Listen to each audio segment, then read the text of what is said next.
Et bonjour à vous tous, bienvenue sur l'émission Divulgation et Vérité. Merci d'être fidèles et de nous regarder. Et aujourd'hui, on va accueillir nos deux invités hebdomadaires. Bonsoir Antoine, bonsoir Gérard. Bonsoir Salut tout le Nicolas, monde. bonsoir Antoine.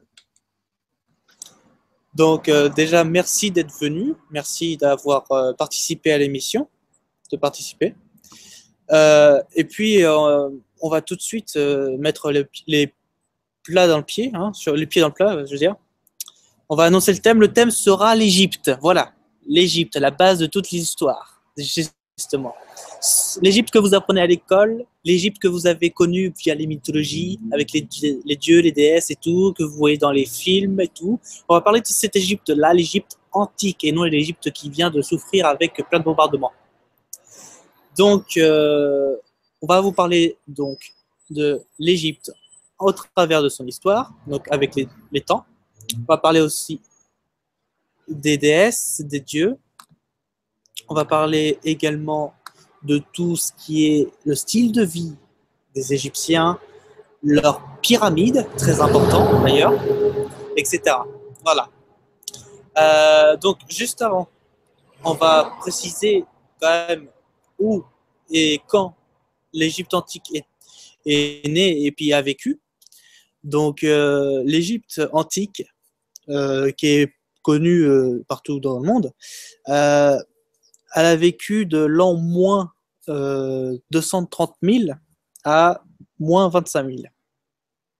Donc c'est quand même une belle période, très grande, que les Égyptiens ont beaucoup vécu, et que par conséquent, il y a eu énormément de changements, aussi bien parce qu'il y a eu des pharaons et des reines telles que Cléopâtre, la très célèbre. Voilà. Donc ça, c'est pour vous situer l'histoire de l'Égypte, à peu près.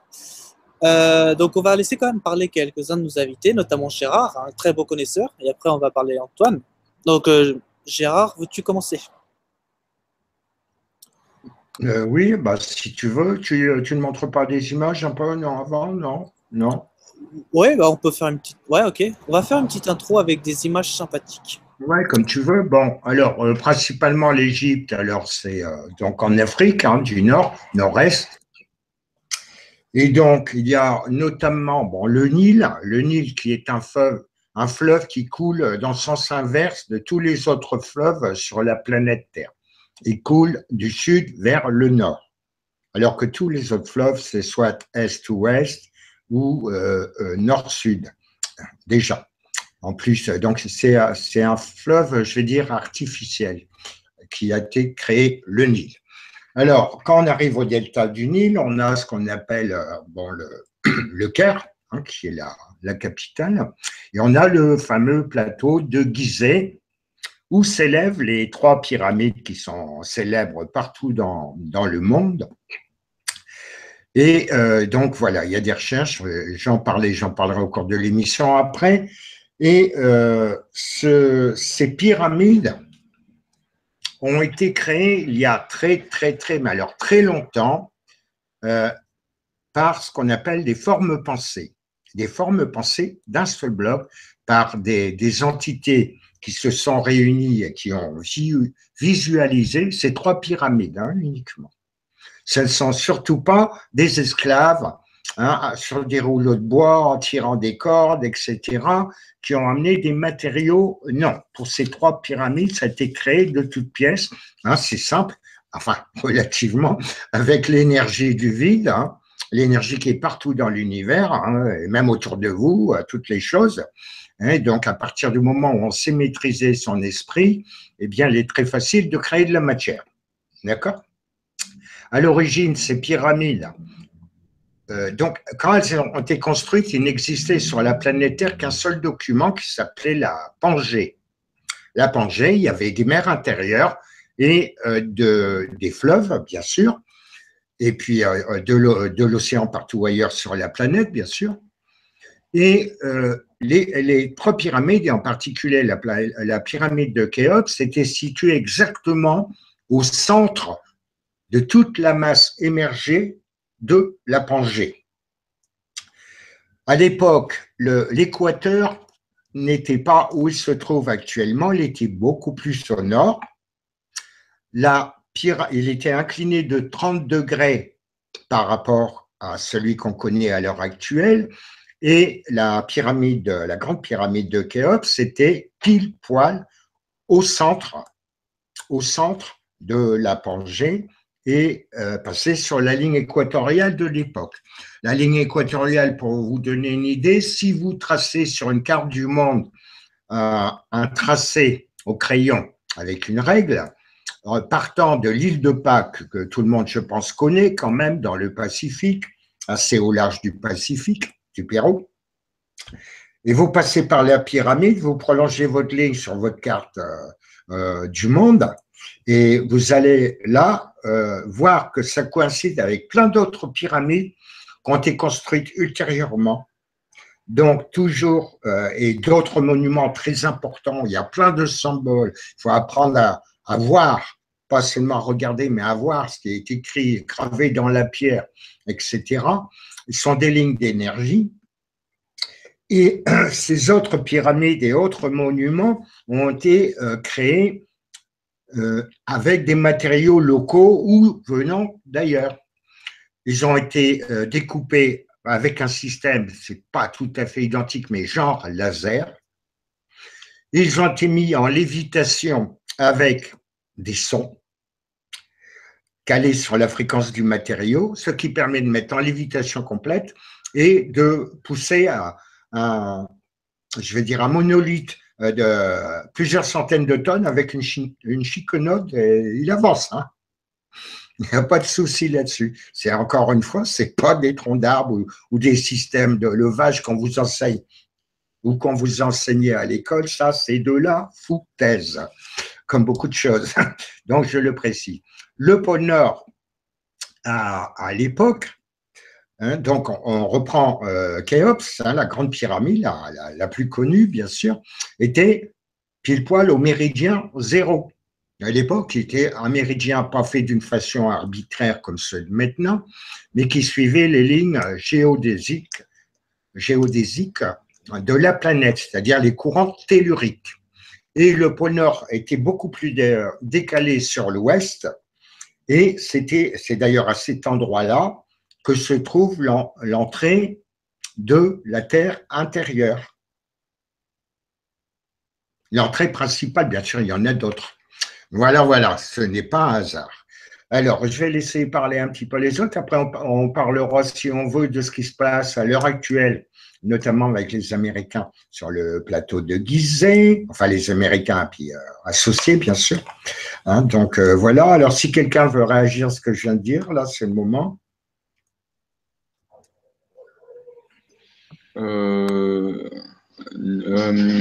Écoute, moi je vous le dis à tous ceux qui nous écoutent en avance, je ne suis pas un professionnel de l'histoire de l'Égypte.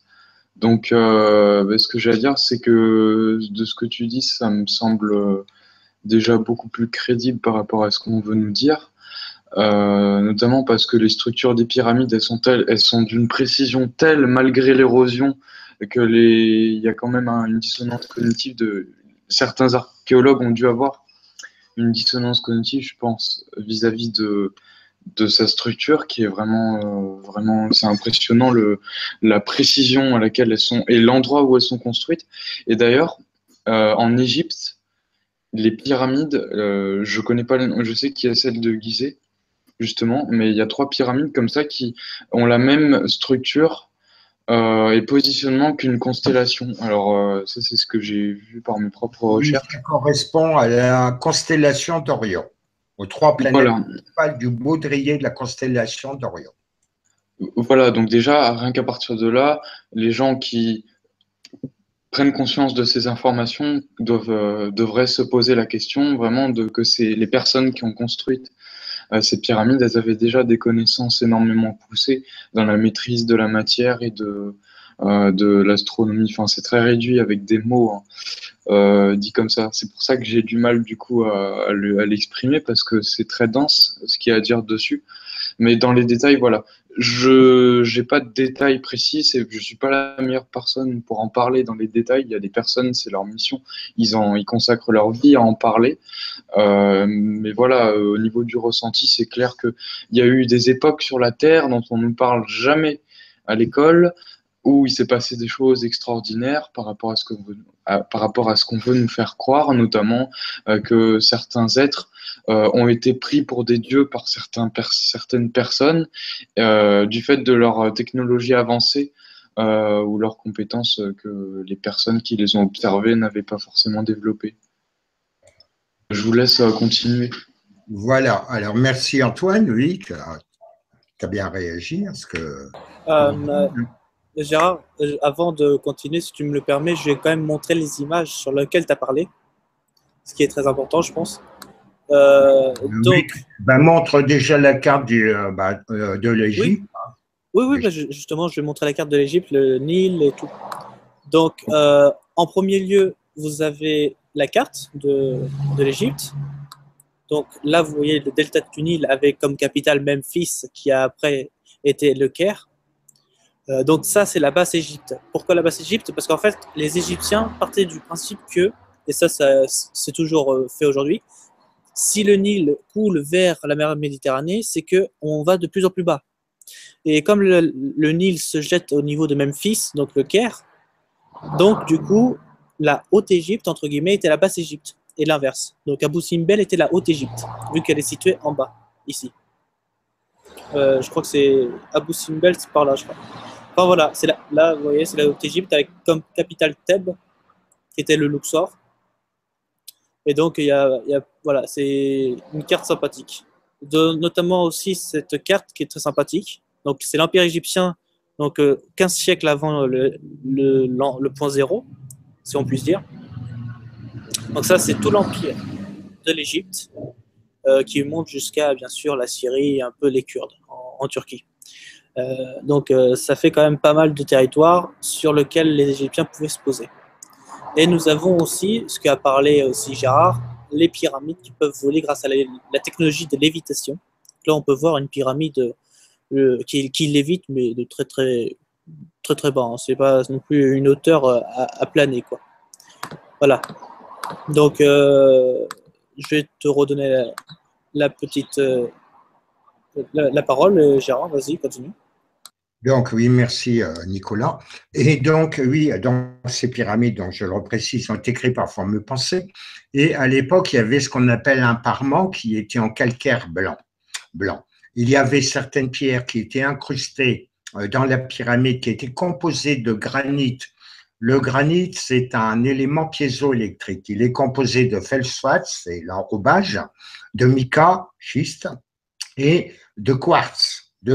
Or, tout le monde, je pense, sait que le quartz est piézoélectrique lorsqu'il est soumis à une pression, une onde ou une pression de la pensée, d'ailleurs réagit, ou à des ondes cosmiques, réagit et émet de l'énergie sous forme d'électricité.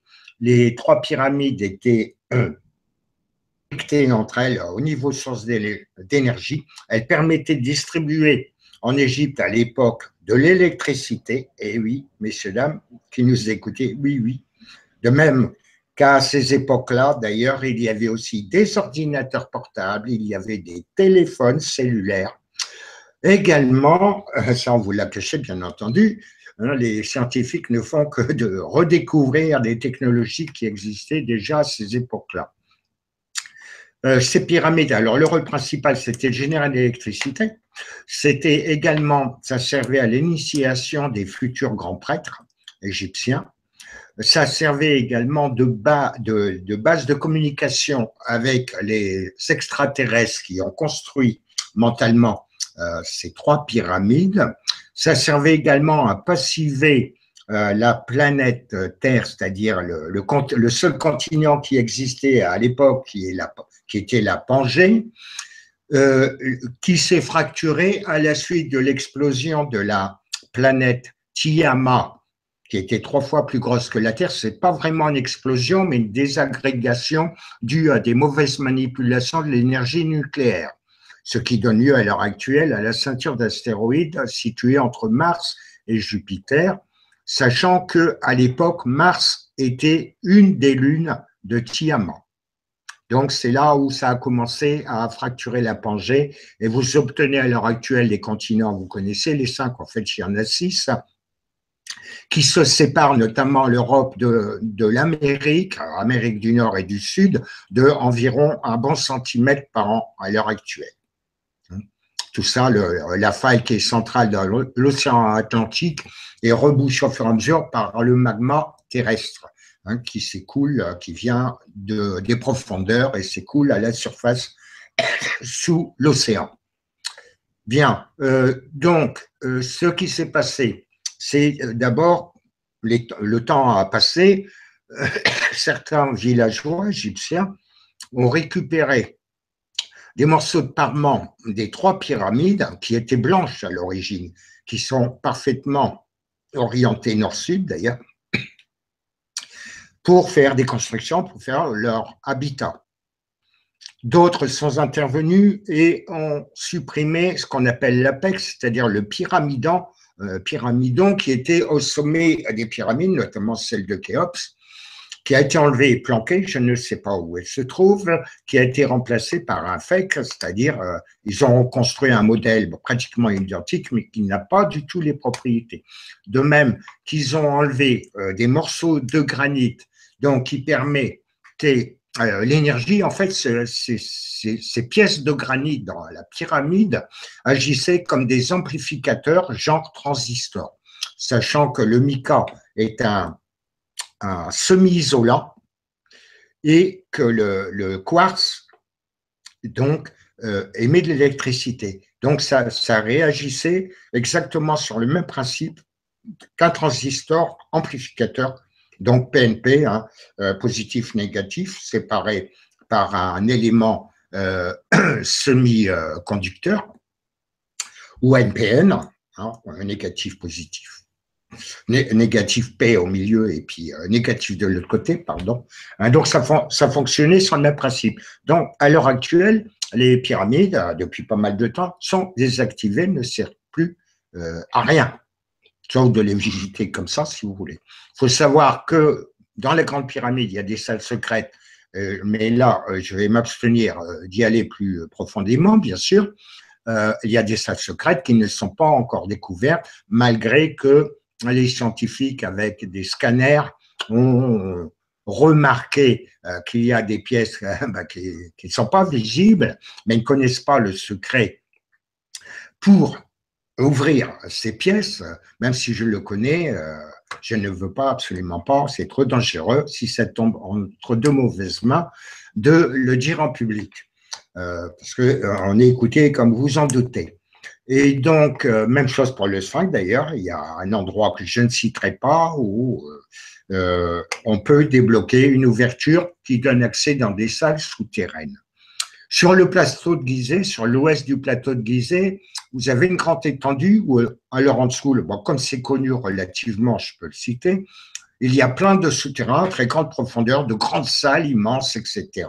Ils ont même retrouvé des lampes qui fonctionnent encore à l'heure actuelle, depuis le temps. Ils sont des piles inusables, le procédé. Et puis certaines technologies, donc les Américains et d'autres associés, ont muré tout ça avec des énormes murs, ont même voulu, ça a bardé, détruire des villages ou des villes bordant le site, parce qu'ils ne veulent pas, donc maintenant tout est clôturé, vous ne pouvez pas aller où vous voulez vous balader sur le plateau de Gizeh, sur l'ouest des pyramides, vous êtes obligé d'embarquer dans un espèce de petit train sur roue qui vous emmène visiter à des endroits où il n'y a rien à voir, quoi, à la limite.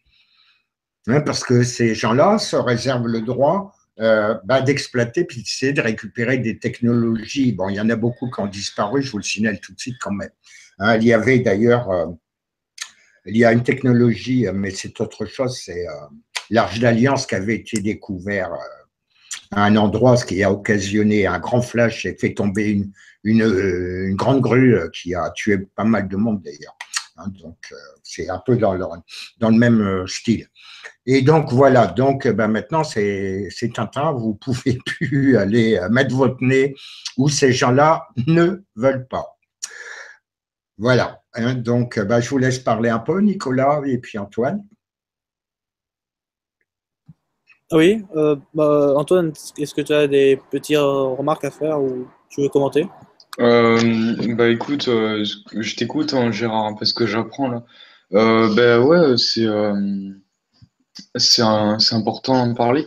Et d'ailleurs, pour ceux qui écoutent, il faut savoir que de toute manière, tôt ou tard, ces informations, qu'elles paraissent démesurées ou réelles, elles seront révélées. Alors, peu importe le procédé, elles vont revenir au grand jour, comme les choses qui sont découvertes dans le cours de l'histoire. Il y a des choses vraiment qui dépassent le mental des gens. Et du coup, bah, c'est marrant parce que en fait, ça n'a rien à voir avec ce on nous programme dès le début. Excuse-moi. Ça n'a rien à voir avec ce qu'on nous programme dès le début. Donc, il faut se déprogrammer et pas vraiment se reprogrammer, mais vraiment, c'est intuitif, quoi, tout ça. Parce que les gens attendent des preuves, attendent qu'on livre la preuve sur un plateau. Mais c'est dangereux, ça, parce qu'au final, bah, c'est comme si on avait une corde accrochée à notre bras et qu'il y avait une charrette qui nous traînait par terre. On attend tout le temps le dernier moment pour enfin se dire, ah bah tiens, ça existe. Mais cette attitude, enfin, ce mode de pensée, il a été pendant trop longtemps entretenu dans le conscient collectif. Et donc là, il y a une déprogrammation générale vis-à-vis de ça. Et donc, ce que tu dis, Gérard, malgré que ça paraisse complètement incroyable, pour moi en tout cas, c'est même logique, j'ai envie de dire, vu l'immensité des bâtisses et de l'énergie qui s'en dégage. Et d'ailleurs, d'un point de vue touristique, c'est drôle parce que les gens, ils font des visites guidées de certains lieux qui paraissent extraordinaires, mais ils amoindrissent l'histoire réelle du lieu.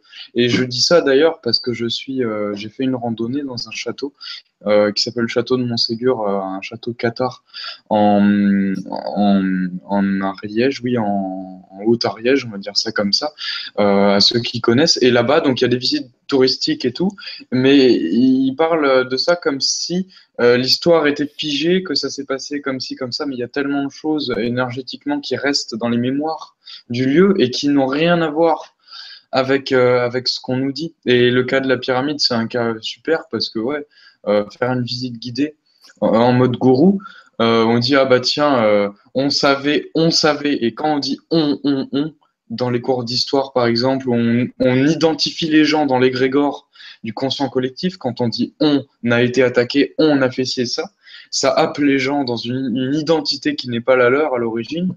Et donc ces gens-là, ils se mettent à s'identifier du point de vue des gouvernements, de l'histoire, sans s'en rendre compte en fait. Mais ça, c'est quoi? C'est la version des gouvernements, c'est la version de ce que eux veulent que les gens croient. Mais quand tu te désidentifies de cette version-là, bah, tu te rends compte que c'est des conneries. C'est vraiment des conneries. C'est impressionnant. Il n'y a pas que le cas de la pyramide. Il y a tellement de choses de toute manière à redécouvrir. Donc oui, ça me paraît plus que logique. Ce que Oui, tu dis. tout à fait. Bon, plein de choses de cachées parce que le principe de la Kabbale est associé et de maintenir les gens dans l'ignorance la plus absolue afin de pouvoir les contrôler et les maintenir en esclavage. Alors, Nicolas, si tu veux, montre, si tu as des photos des trois pyramides, ça serait intéressant de les montrer. Oui, bien sûr. Oui, bien sûr. D'ailleurs, j'ai un petit bonus en même temps pour eux qui va très bien leur plaire et qui va peut-être les encourager. Donc oui, à savoir déjà, avant de montrer les pyramides, à savoir que déjà, tout ce que a dit Antoine, les téléphones et tout, et même Gérard, ce n'est plus à prouver. Pourquoi? Parce qu'au musée, vous avez des restants de téléphones avec des morceaux de hiéroglyphes. Donc ça existait déjà à la Sumer avec les Sumériens. Ensuite, ça existait avec l'Égypte. Et en fait, ça s'est perdu avec l'Égypte, carrément, ça a disparu. Mais si vous allez au musée du Caire, en Égypte, ou en Royaume-Uni, parce qu'au Royaume-Uni, c'est extrêmement Donc, du coup, vous allez avoir des restants de téléphone ou de PC, enfin, ce qu'on vous a dit justement. Et ça confirme tout ce que justement Gérard et Antoine ont dit. Oui, bah, de toute façon, d'ailleurs, il y en a un qui a été retrouvé et les touches sont écrites en cunéiforme. Hein, d'accord? Hein, c'était bon, pas les portables qu'on a à l'heure actuelle, hein, donc les iPods et tout ça, enfin, toutes les nouvelles séries, mais des plus anciens, ressemblent aux plus anciens téléphones. D'ailleurs, sur certaines textes, peut-être qu'on va le voir sur ce que tu nous présenteras, on voit très bien, on en parlera après des déesses et des pharaons et tout ça, pourquoi ils portent certains couvre-chefs d'une certaine forme. Et également, on verra, notamment j'ai vu ça il y a pas mal de temps, on voit pas une esclave, mais une autre personne qui apporte à la déesse en question, qui apporte son ordinateur portable, qui lui apporte. Il est ouvert, il est en fonction. Donc voilà, tu nous passes les images, Nico. Oui, bien sûr, bien sûr. Là, j'ai justement y aller. Donc, voici les. Non, c'est pas ça. C'est un autre truc. Voilà. Les trois grosses pyramides à Gizeh. Donc, à savoir que la plus grande, c'est celle qui est au milieu, bien sûr. Non pas parce que c'est à l'optique qu'on voit ça, mais parce que là, le cône, ce qu'on appelle aussi le pyramidion, est toujours un peu, entre guillemets, non abîmé, malgré avec le temps, ça s'est très très bien abîmé, mais elle reste quand même assez entière. Précision, Nico, si tu permets, il a été enlevé. Hein. Il n'y a plus de pyramidion. Oui, Il n'y oui, en a plus. Il était en or massif à l'époque. oui, il a été remplacé. Ouais. Donc voilà. Donc, ça, c'est après, c'est tout. Oui, ça, c'est un petit papyrus. Alors, ce n'est pas écrit, contrairement à ce que vous pouvez croire, ce n'est pas écrit en hiéroglyphe égyptien. C'est écrit dans une autre sorte. D'ailleurs, ce que vous pouvez voir à travers les lignes rouges, et vous prenez juste que les rouges et non pas les noirs, vous pouvez voir que c'est de l'arabe ancien, en fait. Si vous regardez bien, si, c'est de l'arabe ancien. Et le caractère qui est en noir, ce n'est pas du hiéroglyphe égyptien, mais bien une autre langue que je ne connais pas, bien sûr. Voilà. Ça, Oui, c'est le. c'est une écriture extraterrestre. Hein.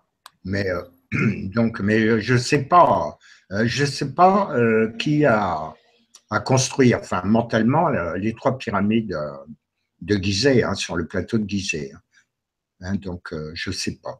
Oh, peut-être je me renseigne, mais bon, c'est pas grave. Alors, on va peut-être donc parler. Qu'est-ce que tu as comme. Tu n'as pas de photo où on voit l'ordinateur portable qui est présenté NDS? Non, tu n'as pas ça. Bon, c'est pas grave. Les gens feront des recherches sur Internet et ils tomberont sûrement dessus. Non, mais par contre, c'est vrai, j'ai oublié la petite option qui d'ailleurs va vous faire reconnaître l'écriture originale du hiéroglyphe, c'est ça. Voilà, c'est un alphabet hiéroglyphe qui a été traduit en français. Donc, c'est pas les Anglais qui l'avaient en premier, c'est le français.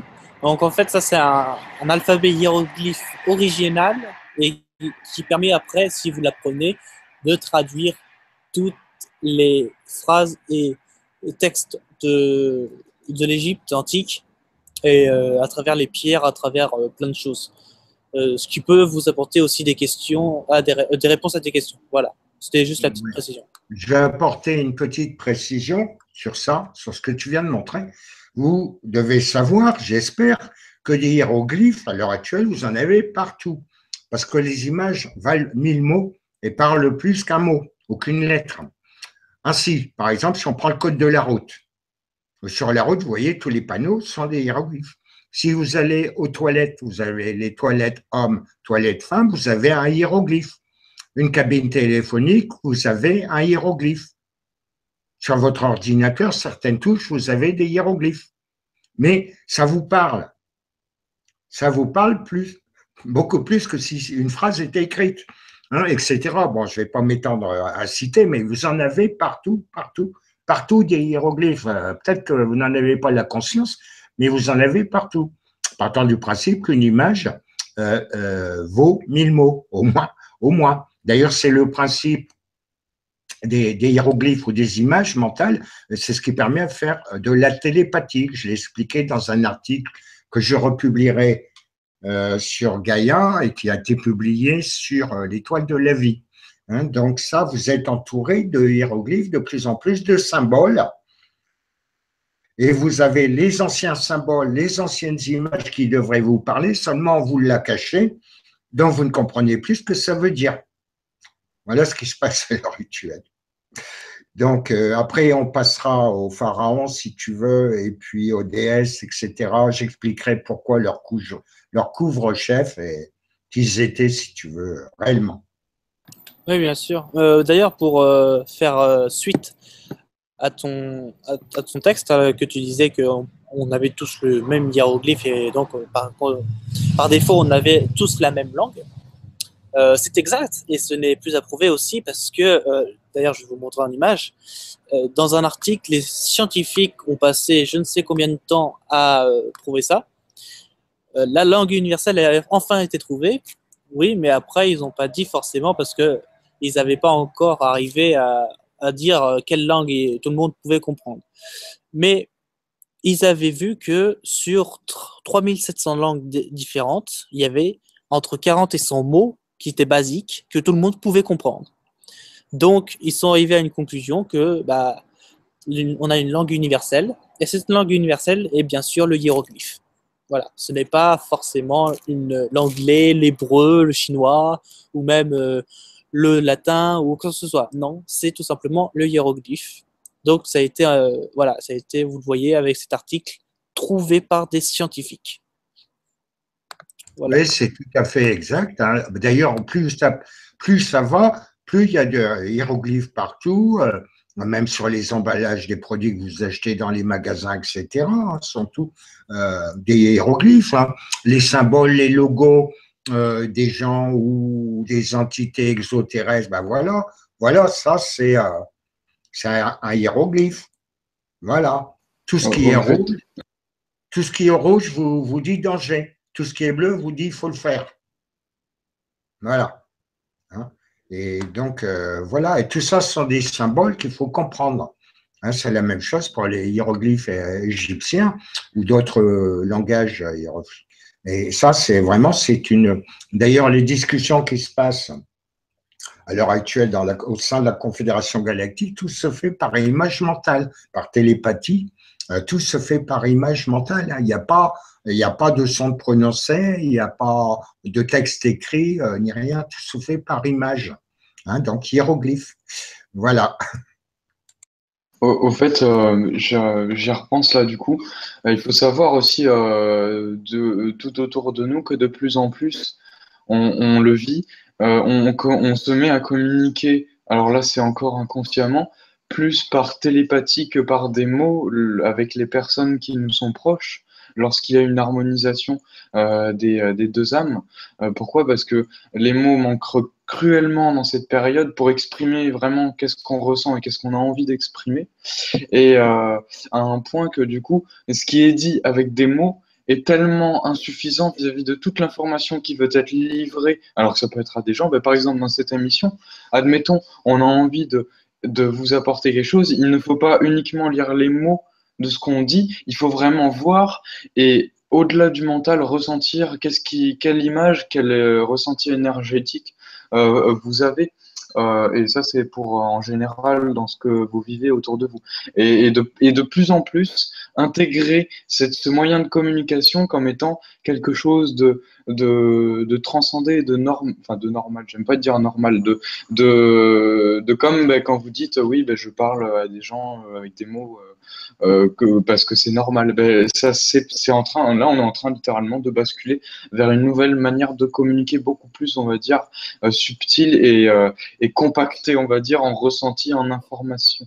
D'ailleurs, pour moi, les tableaux, c'est une sorte de message télépathique multidimensionnel, c'est-à-dire un tableau, l'artiste, s'il le fait consciemment, c'est encore plus flagrant, il peut intégrer des messages, de l'énergie, une empreinte comme les livres de certains auteurs on sent l'empreinte. C'est comme si on y était, mais quand on y est vraiment, c'est comme si on rentrait dans ce que lui a voulu procurer chez les gens. Et c'est ça que les gens vont conscientiser autour de cette, encore une fois, là, un exemple parfait, c'est difficile à exprimer avec des mots, parce que les mots, voilà, surtout, enfin, la langue française est très pauvre, si je puis dire, en termes de ces nouvelles notions. Pour les exprimer avec le langage français, c'est pas évident. Du coup, on crée des mots, on fait des détours pour dire quelque chose qui au final est super simple, mais on fait des détours comme je fais là maintenant, parce que pour les manteaux, c'est beaucoup plus facile. Mais voilà, vous avez compris de toute façon. Voilà. Oui, il faut savoir aussi que beaucoup de mots ou de phrases ont un sens caché. Je l'évoquais à propos quand j'ai écrit un article sur le paradis, à propos de Lucifer. Hein. D'accord. Par exemple, les gens ignorent corps. Corps prend un S, ce qui suppose, c'est le sens caché que vous avez plusieurs corps. Hein. J'ai écrit un article là-dessus, j'ai fait des émissions là-dessus d'ailleurs. Hein, même chose, univers prend un S, ce qui laisse sous-entendre qu'il y a plusieurs univers. Il n'y a pas que le nôtre, il y en a d'autres. Et effectivement, c'est vrai.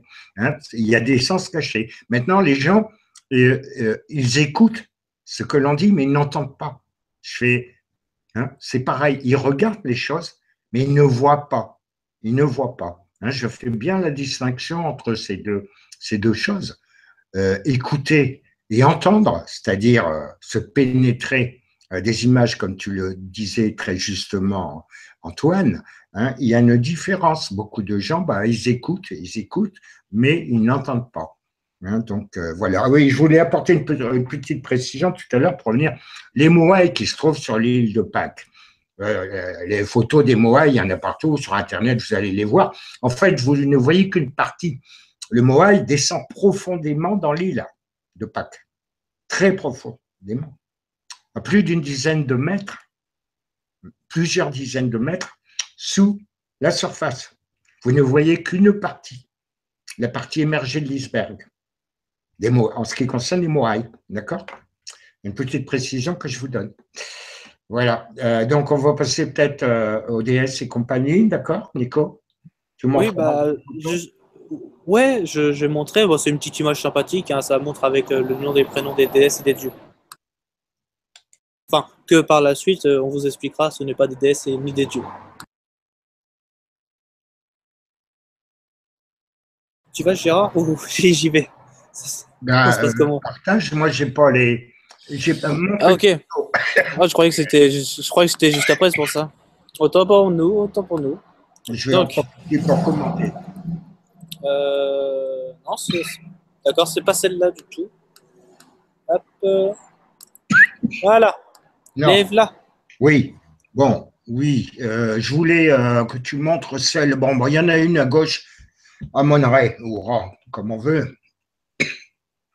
Oui, c'est Ra. Il y a Ra, Amon-Ra, Osiris, Isis et Apopis en dernier. On voit tous ces gens-là, même 7. Ils ont des coiffes, mais tu avais. Là, excusez-moi, je prends un coup d'eau. C'est mal passé. Tu avais l'image d'une des déesses. On voit bien son couvre-chef. Voilà, ouais, c'est là. Alors, vous voyez ce genre de couvre-chef, pourquoi? Parce qu'en fait, c'était décidément des extraterrestres, ces gens-là, et ils avaient le crâne extrêmement bombé et proéminent vers l'arrière. D'accord? Et c'est pourquoi lorsqu'ils étaient en public, pas quand ils étaient en privé, ils portaient toujours ce genre de couvre-chef. Hein, il y en a différentes formes qu'on va revenir sur l'image après. Et c'est simplement pour cela, pour cacher la protubérance de leur cerveau. Hein, donc, qui était, si vous voulez, ce qui est sous le couvre-chef, c'est 2 fois, même un peu plus, ce que vous voyez à l'heure actuelle du début au niveau du front. Hein, donc, il a un angle à peu près dans le prolongement, un angle par rapport au cou qui est d'environ 35 à 40 degrés et donc est proéminent. C'est pourquoi il portait en public ces couvre-chefs. Voilà, tu peux revenir sur la série des différents dieux, entre guillemets. Oui, bah, juste avant, je vais quand même laisser l'image parce que vu que, comme tu as parlé, la petite image s'est mise dans ma rubrique et on t'a vu en très grand. Donc là, oui, en effet, le couvre-chef, eh ben, il est tout simplement, on va dire, le cerveau, c'est le cerveau hein, de la déesse Néfertiti, enfin, qui n'est pas une Voilà, déesse. qui est en dessous, c'est son cerveau qui est en dessous, qui est caché. Voilà. Donc, Pour pas en que fait, en fait, tout ça, ce n'est pas une coiffe. Enfin, c'est une coiffe pour cacher le cerveau. Et je tiens à dire aussi que au-dessus, eh ben, c'est pas vide. Il y a quand même un couvercle qui cache la fin du cerveau pour bien sûr éviter d'avoir froid comme d'habitude. Donc là, je vais vous montrer les fameux extraterrestres. Je sais pas pourquoi j'ai fait ça. Donc les dieux déesses entre guillemets, ce qu'on appelle les extraterrestres. Donc tout à gauche vous avez Ra ou Horus, ça dépend, mais c'est mieux Ra parce qu'en fait ça dépend. Ra par rapport à Horus, c'est que certes ils ont la même tête, mais pas le même symbole au-dessus de leur tête. À savoir que Ra a tout simplement le soleil, alors qu'Horus a une coiffe qui symbolise la vue. Voilà. Donc après, vous avez Amon-Ra. Et on peut trouver aussi à l'intérieur ce qui cache une partie de son cerveau, hein, parce Voilà. qu'il mettait des masques, et c'est le terme exact, des masques quand ils étaient en public. C'est pourquoi que les graphistes de l'époque, les Égyptiens, bah, les représentaient toujours un peu comme ça, quoi. De même que vous remarquez qu'ils ont tous à la main ce qu'on appelle la croix égyptienne ou ce qu'on veut. En fait, je vous signale que c'est un truc qui leur permettait à la fois de se maintenir en vie parce qu'ils n'avaient pas, lorsqu'ils sortaient en extérieur, ils n'avaient pas, ils ne respiraient pas l'oxygène plus l'azote comme nous le respirons à l'heure actuelle. Donc, ils avaient des problèmes lorsqu'ils étaient dehors. Quand ils étaient dans leur vaisseau ou dans leur appartement, si je peux dire, hein, donc ils avaient l'air conditionné spécialement pour eux. De même, cette petite chose que vous voyez tous qui portent à la main, hein, et donc leur servait en cas d'agression d'armes, de paralyseur, d'accord? Ça servait ça avait deux fonctions, de les maintenir, de pouvoir ce qu'ils vivent en atmosphère terrestre pendant un certain temps, quand ils sont en extérieur, et deuxièmement, de pouvoir se défendre en cas d'agression. Voilà. En fait, c'était une arme et une source de vie, enfin pour eux, parce qu'ils ne respiraient pas le même air que nous. Voilà. À savoir, bien sûr, excuse-moi Gérard de couper, à savoir bien sûr que même si tous les extraterrestres que vous voyez sur la photo n'ont pas la clé, la clé d'Ankh, qui est la clé de la vie. Donc, pourquoi? Parce qu'en fait, Osiris était déjà dans un cercueil, donc il respirait son air. Et il y avait Thoth qui était dans son temple parce que c'était un scribe de profession et c'était quelqu'un qui avait la sagesse incarnée. Donc il restait tout le temps dans son temple. Donc par conséquent, le temple était conditionné avec son air et donc il respirait normalement. Et Apopis, il n'a pas la clé d'Ankh. Pourquoi? Parce que tout simplement, Apopis avait, enfin c'est le serpent, donc il était dans son élément à fond. Et comme il faisait des rodages au niveau des sables et tout, et il n'avait pas besoin donc de la clé d'encre pour respirer. Voilà, c'est pour ça qu'on l'appelle la clé de vie, parce que ça permettait à ces ET de rester en vie quand ils étaient, pendant pas longtemps hein, quand même, on va dire, je sais plus là, parce que je me suis incarné à une époque où il y en avait, donc, mais quelques heures, je veux dire au maximum en extérieur. Hein. Après, il fallait qu'ils rentrent quand même dans leurs appartements qui étaient conçus pour, ou dans leurs vaisseaux, bien entendu. Donc, voilà. Et donc, tout ça, c'était des extraterrestres, mais qui ont été adorés comme des dieux par les terriens de l'époque, bien sûr, comme à l'heure actuelle,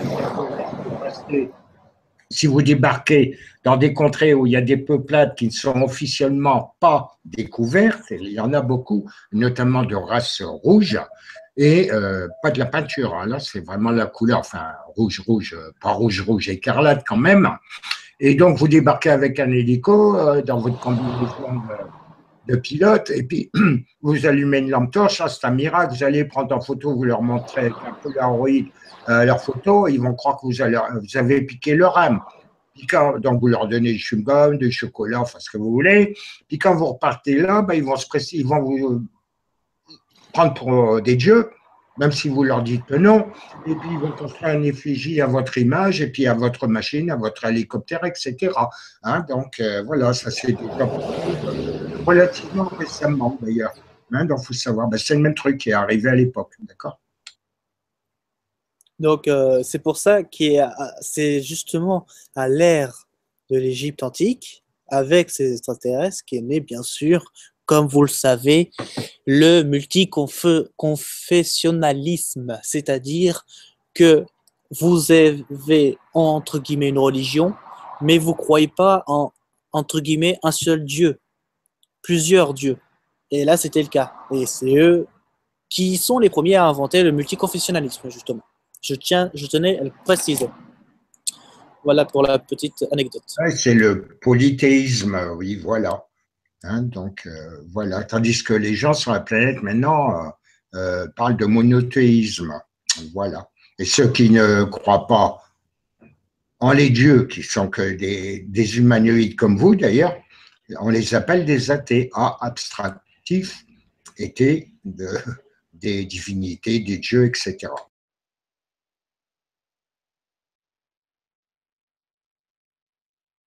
Oui, oui, c'est sûr, oui, c'est sûr. Vas-y, Antoine.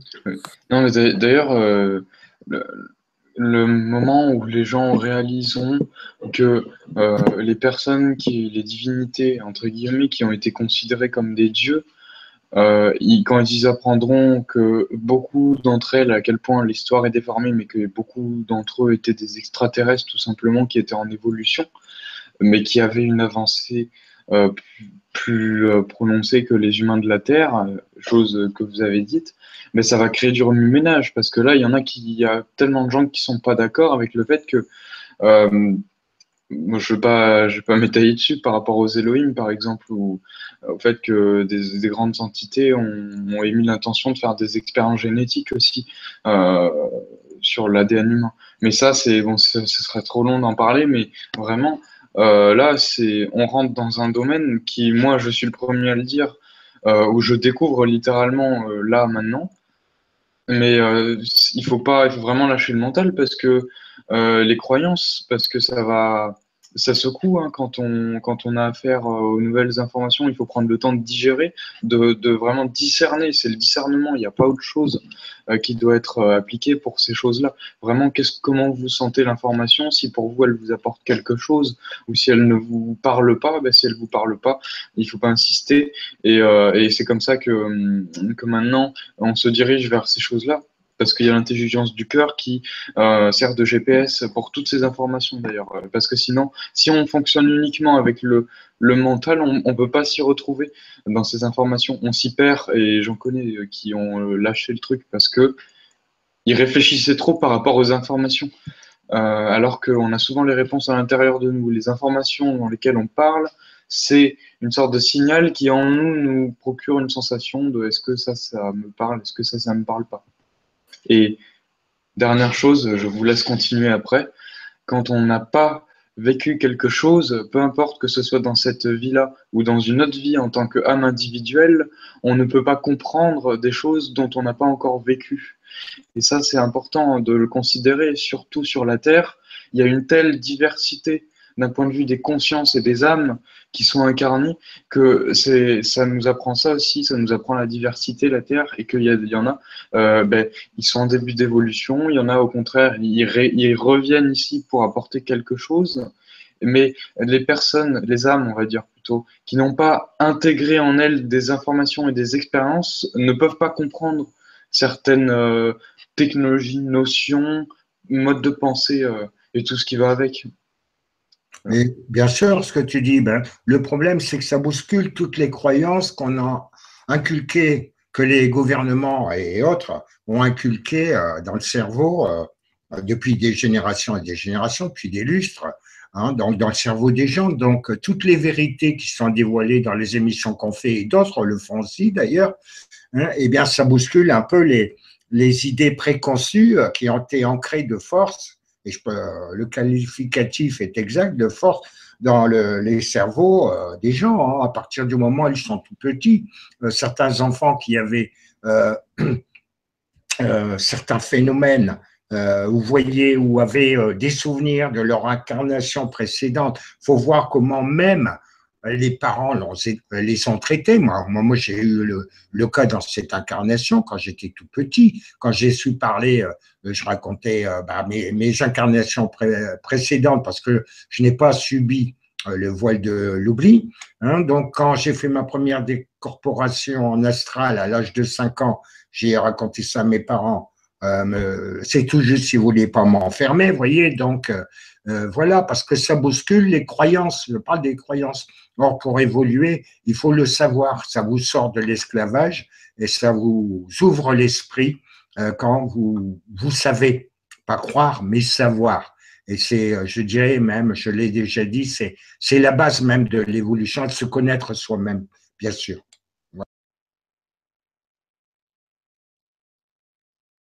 Oui, c'est sûr. Parce que si on révélerait tout d'un coup, je pense que ça étourdirait certaines personnes. Ça, c'est clair.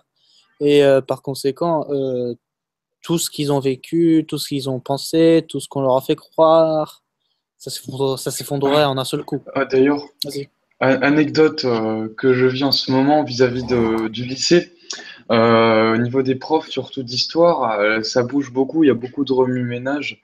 En fait, bon, ils ont eu des échos vis-à-vis de certaines, d'après eux, rumeurs, comme quoi il y aurait des reptiliens qui seraient sur la Terre, et ma prof m'a dit ça, et elle trouvait ça absurde.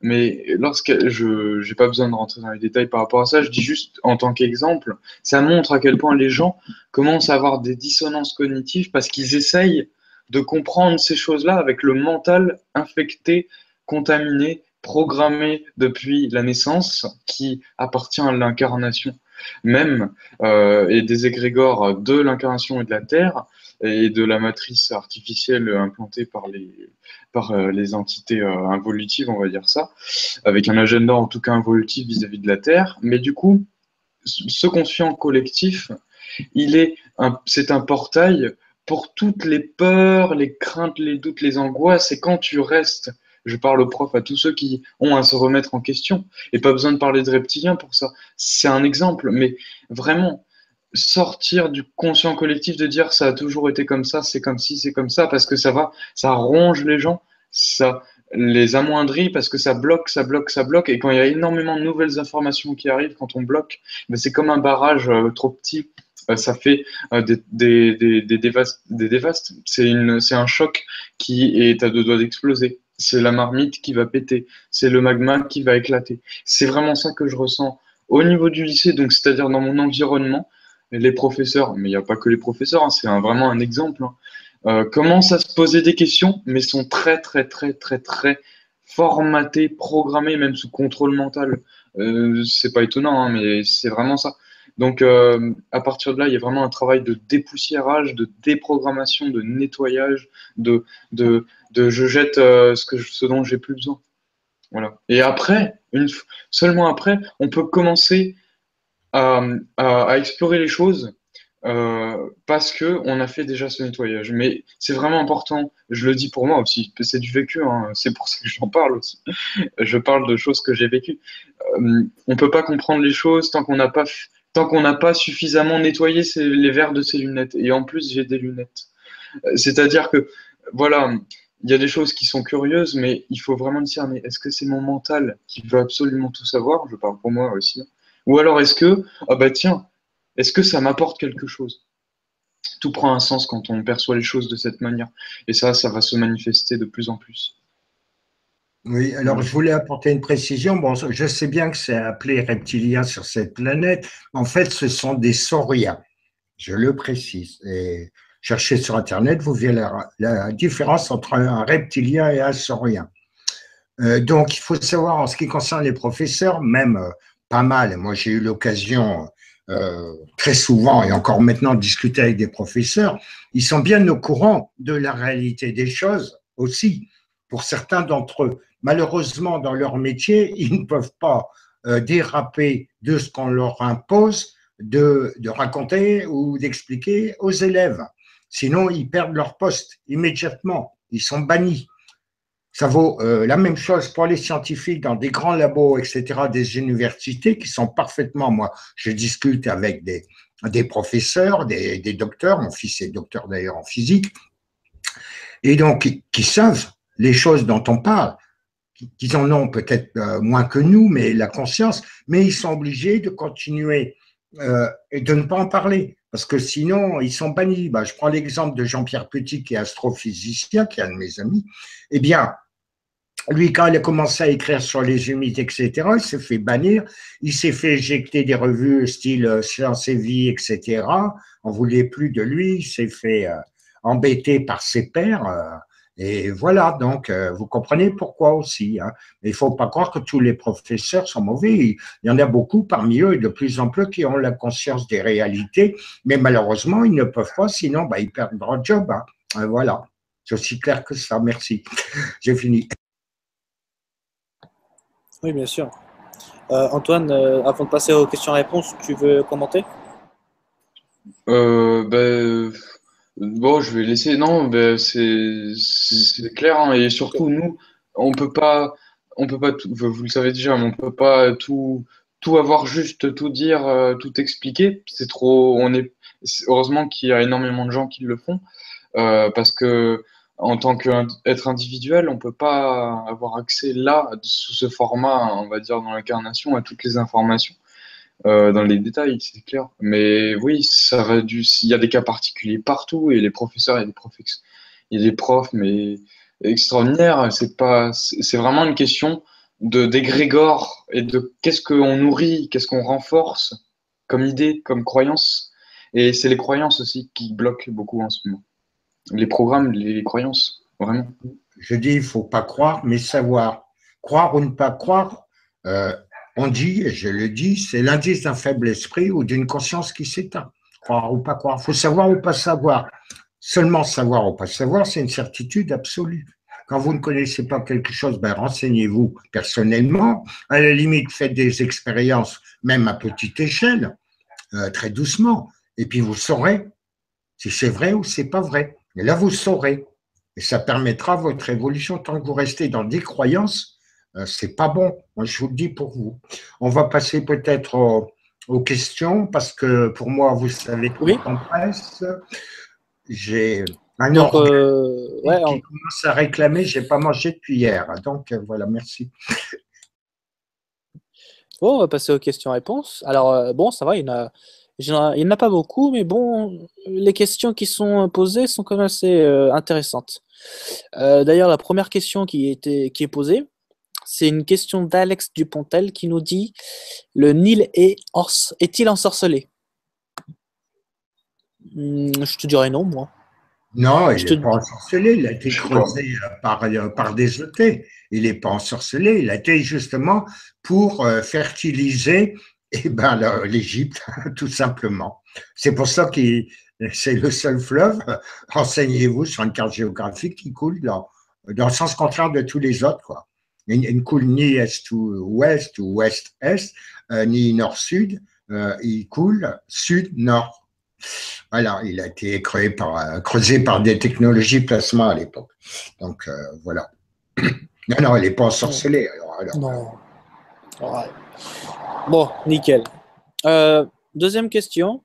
Une question de Nicolas qui, d'ailleurs, on y a répondu. Est-ce que le Nil a été créé artificiellement? Oui, elle a été créée, comme l'a dit Gérard, avec du plasma et par le plasma, dont nos amis les ET ont très bien fait aussi.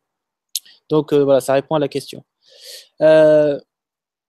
Une question de Géraldine Roussel, notre amie d'ailleurs qui nous suit et je l'embrasse, et comme je vous embrasse tous. Elle nous dit: à quoi sert donc le pyramidion? Moi j'ai envie de te dire, il ne sert plus à rien à faire du décor. Parce qu'il a été enlevé, mais à l'époque, il servait d'antenne. voilà, pour émettre et pour recevoir des énergies. Ils servaient de moyen de communication avec les entités qui ont construit les trois pyramides principales du plateau de Gizeh, et ils permettaient aussi de distribuer l'énergie électrique partout en Égypte à l'époque. Voilà, et y compris aussi les communications cellulaires des téléphones. Et donc, ça avait plein de fonctions. Hein. C'était un amplificateur, simplement un amplificateur comme vous en avez dans les antennes relais à l'heure actuelle. Voilà, mais ça a été créé d'une seule pièce. Voilà, mais il manque plein d'éléments à l'heure actuelle, donc c'est inactif. Et à l'époque, ça fonctionnait très bien. Ça reviendra, je vous le rassure tout de suite. Hein. Ça reviendra le moment venu. Un peu de patience. Voilà, donc un peu de patience. Quatrième question, toujours de notre amie Géraldine. Est-ce que les pyramides, oui, on vient de le dire en fait, est-ce que les pyramides pourraient refonctionner ou pas? Donc on vient justement de le dire, oui, elles refonctionnera et elles refonctionneront aussi, mais ce sera dans pas longtemps. Ça demande quelques mois. Prochaine question qui vient de notre ami Nicolas. Vous savez, le designer, le graphiste, l'infographiste, il nous dit, parce que comme on a parlé des ordinateurs, il nous dit, est-ce que l'ordinateur portable était sous quel OS à ce temps-là? Je pense que c'est une blague. Là, là, j'en sais rien du tout. J'en sais rien du tout. Moi, j'ai envie de te dire, il tournait sous EgyptOS. Je sais même pas le logiciel qu'ils avaient à l'époque. Mais ce que je peux juste dire, c'est qu'ils étaient plus puissants que vos ordinateurs portables actuels. Beaucoup plus performants au niveau mémoire et temps de réaction. Hein, donc, je ne sais pas sous quel programme est tourné. Ça, je l'ignore totalement. Je ne peux pas tout savoir quand même. J'en ai jamais démonté. D'abord, j'en ai pas trouvé, puis je n'ai pas cherché non plus. Voilà.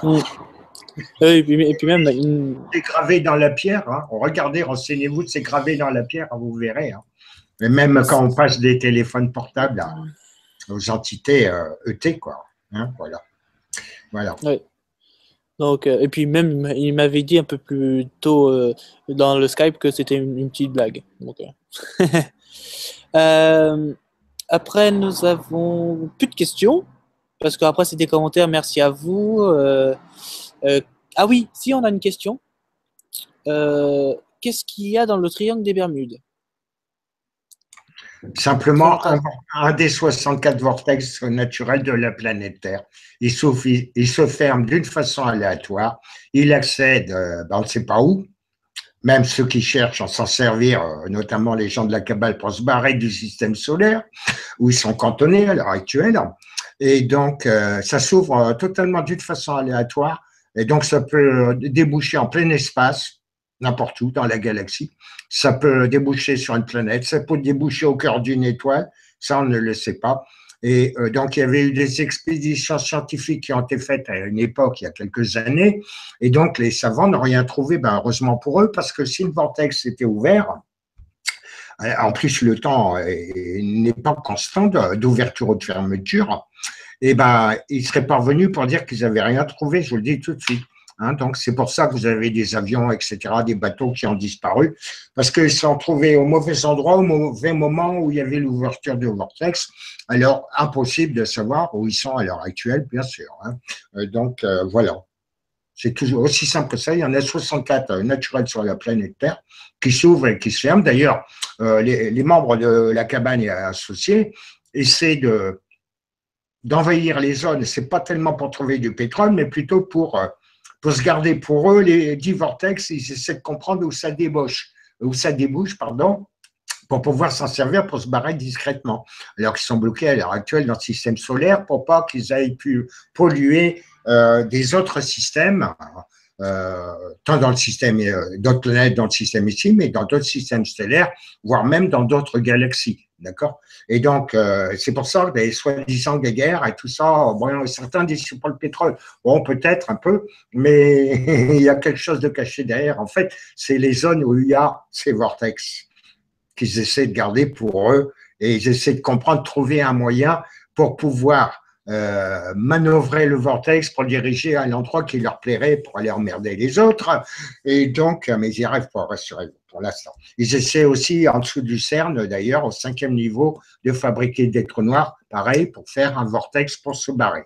Hein, donc, je vous le signale, les gens ne le savent pas. Hein, ils connaissent ce qui est en surface et au premier sous-sol, mais les autres niveaux, ils connaissent pas du tout.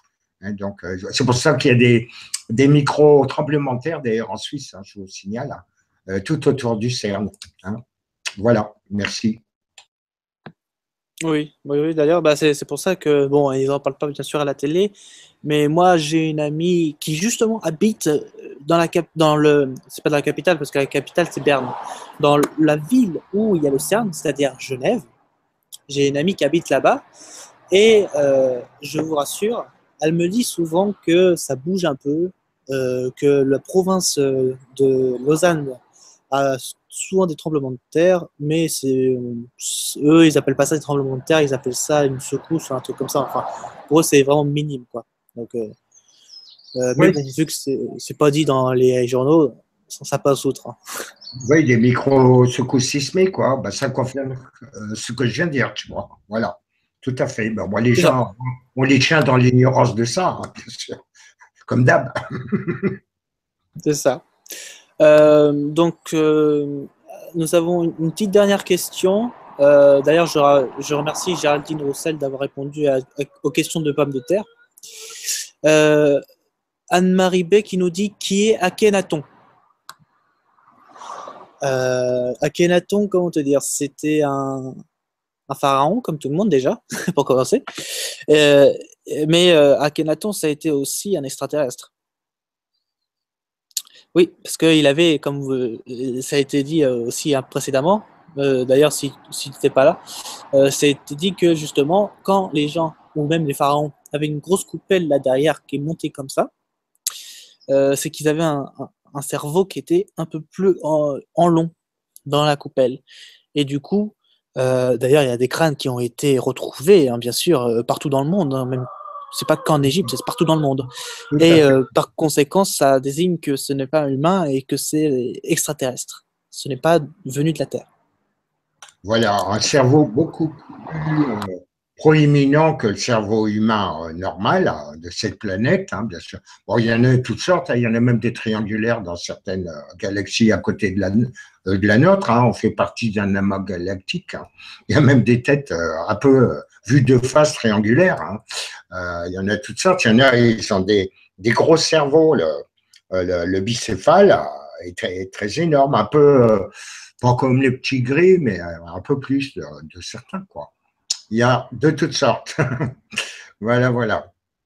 Donc, c'est pour ça qu'ils cachaient quand ils étaient en public. Hein, d'accord. Et c'est pour ça qu'ils avaient leur petite croix, là, hein, qui leur servait à respirer en extérieur, comme je l'ai dit tout à l'heure, et également d'armes, entre guillemets, de paralysateurs, s'ils subissaient une agression du peuple. Voilà. Oui. Nous avons. Alors là, c'est la dernière question. Puis après, je vais finir avec une présentation surprise que même les deux invités ne savent pas.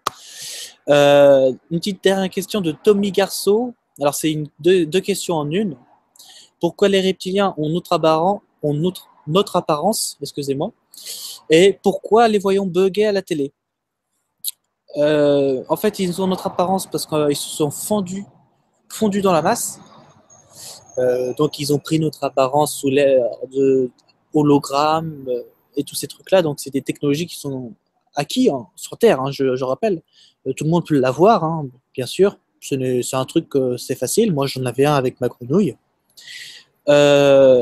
Pourquoi ils bug à la télé? Parce que tout simplement, les caméras qui sont dotées d'infrarouge et tout ce que vous voulez, les caméras télé ne reconnaissent pas les hologrammes, vu que les hologrammes, c'est invisible pour la caméra. Et donc, par conséquent, il y a souvent des bugs avec le filtre qui est dans la caméra. Et c'est pour ça que ça fait soit des pixelisations de la personne qui se retrouve pixelisée comme Minecraft, ou alors des petits bugs de télé assez contraignants qui justement va à l'encontre de la personne. Oui, Oui, alors Oui, si tu veux, je précise rapidement parce qu'après je vais vous laisser. J'allais dire, il y a deux technologies. Celle où il se recouvre de peau synthétique, un peu comme dans les séries V que vous avez peut-être vues à la télé, hein. C'est le même principe. Deuxième principe, c'est des technologies holographiques qui permettent de projeter pour tous les gens qui passent autour d'eux, etc., jusqu'à grande distance d'ailleurs, l'image qu'ils veulent. Donc, ils peuvent, avec ce système holographique, hein, qui est une technologie qui commence à être découverte d'ailleurs sur Terre officiellement, je veux dire, hein, qui existe depuis très longtemps, si. Et donc, ils projettent l'image qu'ils veulent. Ils peuvent, même si c'est un saurien, hein, ce ne sont pas des reptiliens, des sauriens, je l'ai dit tout à l'heure, ils peuvent l'image d'une femme ou d'un homme, d'un humain normal. Par contre, il y a d'autres T qui sont en troisième densité, qui se baladent sur Terre. Bon, là, il faut l'habitude, je ne vais pas m'étendre là-dessus, mais moi, je sais faire. Quand il m'arrive d'en croiser, bon, je les reconnais, je sais que ce ne sont pas des terriens d'origine, quoi, hein, mais qui se baladent. Hein, parce que contrairement à ce que vous pensez qu'ils ne nous aident pas à tout ça, ben si, il y en a sur la planète de plein de races. Il y a 120 civilisations extraterrestres dans le système solaire à l'heure actuelle. Tous les indésirables ne peuvent plus rentrer dans le système solaire. Ça vaut pour une partie de la cabale qui s'était barrée, elle est bloquée au niveau de l'héliosphère, elle ne peut plus rentrer. Hein, nos amis veillent là-dessus. Et donc, il y en a qui travaillent pour nous, qui sont, vous les reconnaîtrez, vous les reconnaissez pas quand vous les croisez dans la foule, il faut avoir l'œil, voir, comme je l'ai dit tout à l'heure, pas regarder, voir, et puis connaître les petits détails, bon, au niveau des oreilles, tout ça, bon, enfin, des petits détails, je ne vais pas m'étendre dessus, mais il y en a beaucoup plus que vous ne pensez, hein, qui circulent parmi vous, dans les magasins, tout ça, vous en rendez pas compte, mais voilà. Mais effectivement, donc, tout ce qui est les sauriens et acolytes ont la technologie pour projeter des hologrammes qui vous font voir l'image qu'ils veulent montrer d'eux. Voilà. Voilà. J'ai terminé pour moi. Il n'y a plus de questions, Nico? Non, il n'y a plus de questions, mais juste avant de terminer, j'en ai pour 3 secondes, ça va aller très vite. Je vais vous présenter l'exclusivité d'un t-shirt, je dis bien un t-shirt pour la boutique de la Confédération de la Libération de Gaïa. Donc c'est un t-shirt que j'ai là actuellement, voilà.